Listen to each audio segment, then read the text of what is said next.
अस्सलाम वालेकुम, मेरा नाम है डॉक्टर सलीमा नवीद मान जी और हम एक बार फिर आप तमाम के सामने एक नए मौजू के साथ मौजूद हुए हैं। तो जी आज का हमारा जो टॉपिक है वो है ओमिक्रॉन वायरस, जिसके हवाले से आज आप सब लोग देख रहे हैं, सुर्खियों में भी बहुत आम है। ये एक वेरिएंट है जो कि कोविड-19 जो हम सुनते हुए आ रहे हैं और हम सब बोर भी हो चुके हैं इस हवाले से। लेकिन इस वेरिएंट के हवाले से हम ख़ुसूस तौर पे एम्फसाइज़ करेंगे। प्राइमरीली ये एक कहते हैं कि वेरिएंट ऑफ कंसर्न है। अब इसे क्यों कहा जाता है? क्योंकि ये एक ऐसा वेरिएंट है जो कि कहते हैं कि हौलनाक है, यानी कि इसे हौलनाक करार दिया गया है, हॉरिफिक, वर्स्ट। इसकी जो कहना चाहिए कि जो बाद में इसके इम्पैक्ट्स हैं वो बहुत ज़्यादा डेंजरस हैं। अब ये कौन से नाम से बहुत ज़्यादा फेमस है? इसे नू वायरस भी कहते हैं, नू वेरिएंट भी कहते हैं डब्ल्यूएचओ वाले, लेकिन इसका एक लीनेज है जो कि है B11529 और इसके अंदर ये नेचर है कि ये कहते हैं कि डेल्टा वायरस जिसने दुनिया को हिला के रखा था, आपको याद होगा इसकी जो एक ट्रांसमिसिबिलिटी है या मैं कहूँगी स्प्रेड है वो डबल टाइम्स ऑफ डेल्टा, यानी कि इसका डेंजरस, इसका डिजास्टर ये डबल टाइम्स करता है इस डेल्टा। अब क्यों ये इतना ज़्यादा डेंजरस है? प्राइमरीली इसके बारे में अगर हम बात करें तो जैसे कि आपको पता है कि एक स्पाइक प्रोटीन होता है जो एक वायरस की बॉडी पे लगा हुआ होता है, जो मदद देता है उसे एक बॉडी के अंदर इन्वेड करने के लिए, अंदर दाखिल होने के लिए। इसके सिर्फ स्पाइक प्रोटीन के अंदर टोटल जो है वो 30 म्यूटेशंस होती हैं और इसकी पूरी अगर म्यूटेशंस को काउंट करें तो रफली वो 50 म्यूटेशंस अपने पास रखता है, यानी कि उसके अंदर कितनी ज़्यादा तेज़ी से मल्टीप्लिकेशंस होती है। जब मैं म्यूटेशन की बात करती हूँ तो इसका मतलब ये है कि वो कितनी तेज़ी से अपनी 1 से 2, 2 से 4, 4 से 6 इस तरह वो मल्टीप्लाई करता है, अपने आप को म्यूटेट करता है। तो यानी कि इसका मतलब ये हुआ कि इसको रोकना बहुत मुश्किल है अनटिल एंड अनलेस इसकी अगर कोई प्रिकॉशंस हों या इसकी कोई एक इंडिविजुअल या फिर एक कम्युनिटी बेसिस पे कोई प्रिकॉशंस ले रहा हो कोई पेशेंट। इसके हवाले से और कहा जाता है कि जैसे अगर मैं कंपेयर करती हूँ कि जी हमारे पास बीटा आया था, वो तो ऐसा था कि जी वो इम्यून स्केप था, वो निकल सकता था आसानी से, लेकिन जब डेल्टा आया उसने दुनिया हिला के रख दी और आपने देखा कि वो खुद इम्यूनिटी को इन्वेड कर रहा था, अंदर जा रहा था, उसके दाखिल हो जाता था, उसने बहुत ज़्यादा पूरी दुनिया को जो है वो असरअंदाज किया है। खुसूसन तौर पे कहते हैं कि ये जी आपका जो ओमिक्रॉन वेरिएंट है, ये सबसे पहले डिटेक्ट हुआ साउथ अफ्रीका के अंदर 9 नवंबर को, जब एक फर्स्ट स्पेसिमेन लिया गया और उसमें देखा गया कि जी वहाँ पे उसके अंदर कुछ डिफरेंस ऑफ उसकी माइक्रोबियोलॉजी थी as compared to other variants.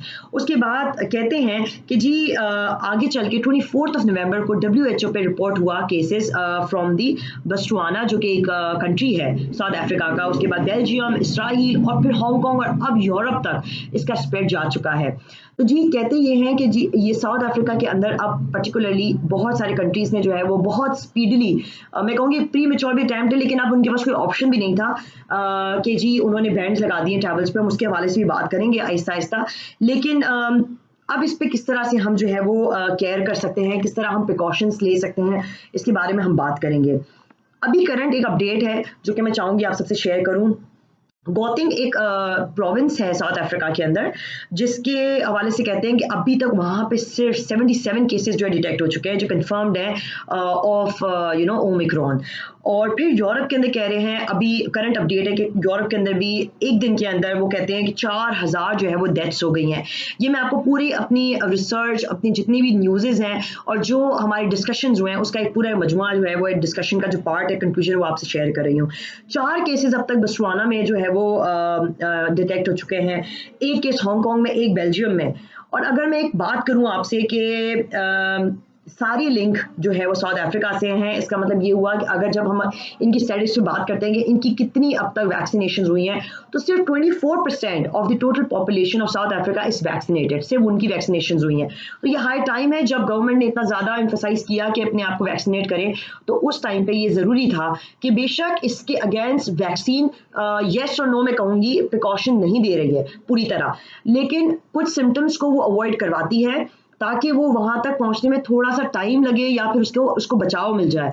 तो वैक्सीनेशन बहुत इंपॉर्टेंट है उनके लिए, जहाँ पे वो रिडक्शन या रिड्यूस करती है कुछ सिम्टम्स या प्रिकॉशंस देती है कुछ हद तक।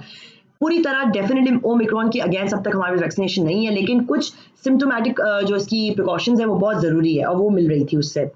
अगर मैं बात करूं हमारे यहाँ पे स्टॉक मार्केट की, पूरी तरह वो ड्रॉप डाउन हो चुकी है। ऑफ कोर्स बहुत सारे हमारे इंपोर्ट्स एक्सपोर्ट्स सब कुछ इन्फ्लुएंस कर चुके हैं और रिपोर्ट्स के अकॉर्डिंगली, क्योंकि वेरिएंट्स बहुत ज़्यादा तेज़ी से फैल रहे हैं, तो रेड फ्लैग हो गया हमारे पूरे जो है वो एक दुनिया में, यानी कि बहुत हाई अलर्ट हो चुका है। इसके अलावा हवाले से मैं ट्रैवल बैन्स की एक कंक्लूजन करके आपको बताती चलूँ, जो ख़ास खबर हमें मिली है वो ये है कि ट्रैवल्स पर साउथ अफ्रीका के अगेंस्ट बहुत सारे जो है वो बैन्स लग चुके हैं, पर्टिकुलर नमीबिया पे, जिम्बाब्वे पे, बोत्सवानास पे, लेसोथो पे और एस्टवानीस पे।